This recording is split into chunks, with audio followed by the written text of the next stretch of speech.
Խանդի չափաբաժին կա, բայց իրականության չափաբաժին էլ կա։ Ինչու՞։ Որտեվ թռիփը հիմնականում նախատեսված է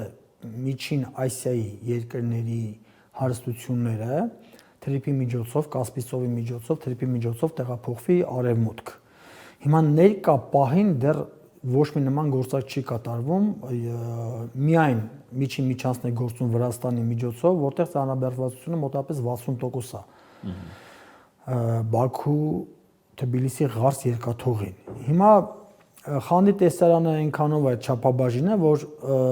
երբ որ արդեն ամբողջովին թռիփը մտնի իր գործունեության մեջ, կբացվեն նաև մյուս ճանապարհները, ասենք ուղղակի սահմանային կապ կհաստատվի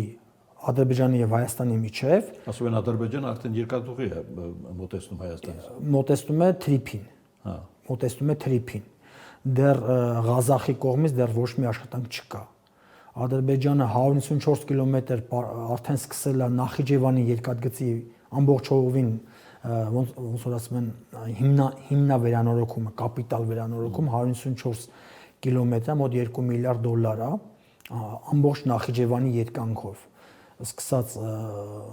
Մեղրիից, որ արդեն մտնում է Նախիջևան, մինչև Թուրքիայի սահման, 154 կիլոմետր է։ Բացի այդ էլ Զանգելանով բերում մոտիկացնում է արդեն մեջ Ղափանին, Մեղրիին, էլի։ Հիմա դրա վրա Ադրբեջանն աշխատում,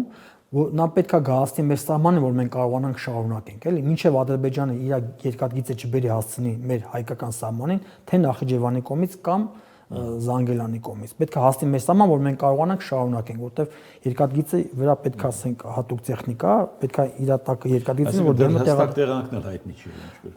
Տեղանքը սենց է 99%-ով հայտնի է, խումբա չի արդեն եկել, Ամերիկայից խումբա եկել, տեխնիկական խումբա եկել է, իրանք հեսա տեղանքը մոտորես գորոշեն, բայց արդեն Ադրբեջանը արդեն մոտարապես ունի պատկերացում ու մնում է հաստատվի, թե չէ տեղանքը արդեն պարզ է։